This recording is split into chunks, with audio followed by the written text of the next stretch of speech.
Hello IOC team, this is my demonstration video for my virtualization objective.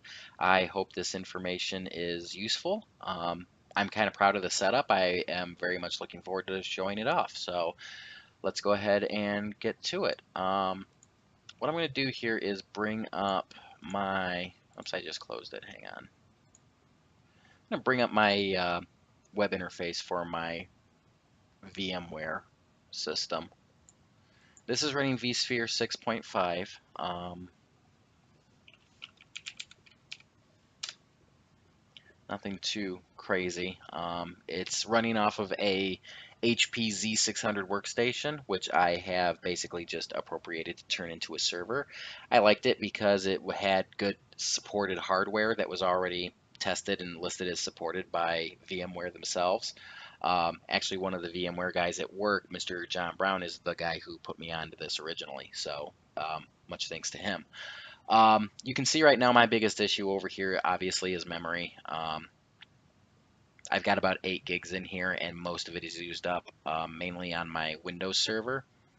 At some point down the line I'm going to go ahead and upgrade the RAM on this. I've got 6 slots and only 3 of them are in use right now. I think it's got a maximum of 48 gigs and 2 actual physical CPUs, so I could probably run up to 8 cores on this because I think I can put 2 quad cores in.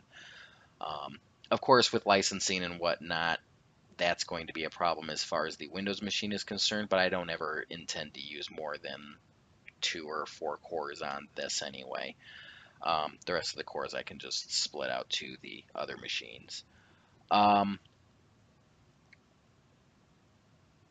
You can see here my performance here, all that stuff. I don't have the Sorry, this was the performance screen. I was trying to show the overall performance. And again, you can see my memory usage is almost right up there. If this was an actual Secure 24 thing, it'd probably be throwing mon alerts every 20 minutes.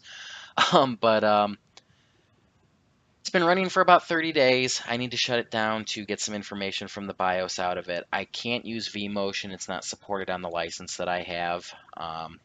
But it still does pretty much everything that I need it to do.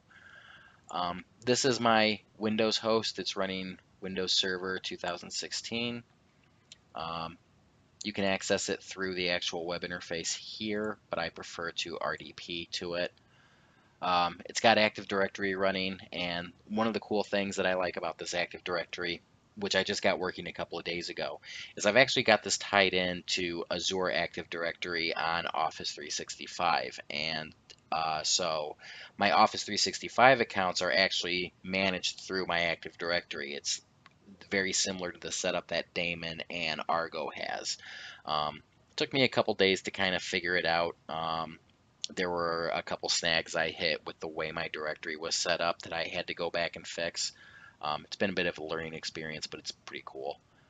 A couple other things running in here, but it's outside of the scope of this video. I'll go ahead and minimize this out. The other thing I wanted to show you is that I've got a Linux server running here that runs my phone system. If I go here and pull this up, you can see from here you've got the command line interface, nothing particularly special there. But if you pull open the web interface, you get something much cooler. You call my home phone line, this is what answers. It's a full function PBX system. It runs off of Asterisk. 3CX is a company that builds their own version of it, primarily geared for enterprise users. I don't have the enterprise license, so some of the niftier features are locked out. But there are things like automatically provisioning certain types of phones and whatnot. It's very functional. I can make lots of extensions. I can use trunks. Right now I've got basically it running through Google Voice. So it really doesn't even cost me anything to make US calls on it. It's actually a pretty nice setup. I've got it tied in with an ATA adapter, which is similar to what you would use for Vonage. You could plug regular phones into it. I very much like this. I've been running some variation of this for the better part of 5 years. You wanted to see things pinging back and forth. It's all a flat network. I don't have VLANs or anything set up, so you could hop on my wireless network and get into these things. I know that's not the most secure way of doing it, and that is definitely something that down the line, after I do some hardware upgrades, I'm going to fix.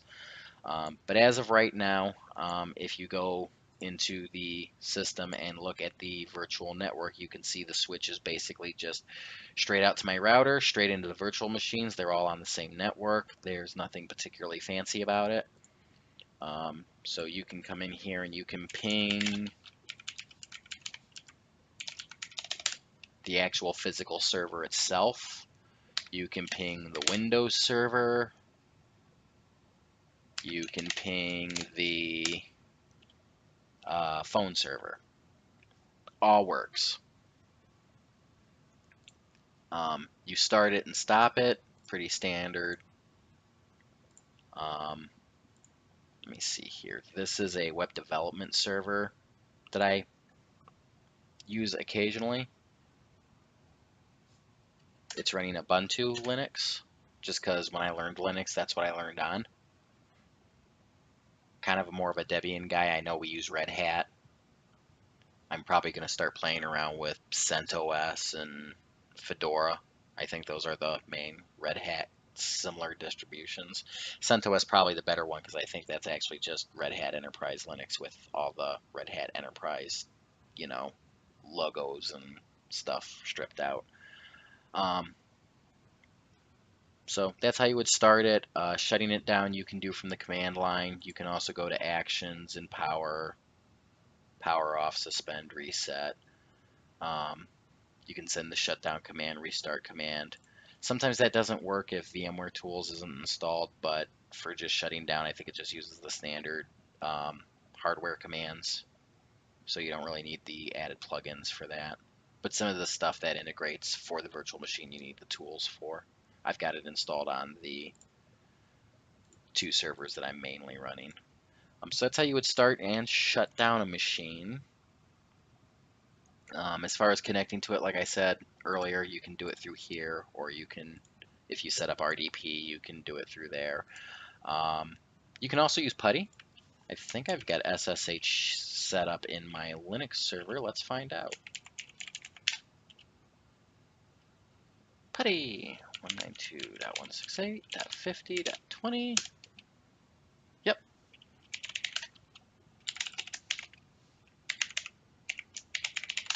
Ta-da! There is my Linux system over SSH. That's the Linux phone system, so can't type tonight. So yeah, that all works. I'm very proud of this. I've learned a lot just in the last little bit with VMware. I really didn't start playing with this until I started working at Secure24. I've been very happy with this setup. Like I said, I think once I get more memory installed and play around with some extra hardware attachments, so I can get a decent firewall, like a pfSense firewall or something like that, or maybe even something that we play with at work if I can find a decent free version of it. Generally speaking, I try to mold our stuff where I can. But anyway, hopefully this serves to demonstrate valid proficiency with the virtualization part of my objectives. I appreciate your time. You guys know where to find me if you have any questions or concerns. Thank you very much.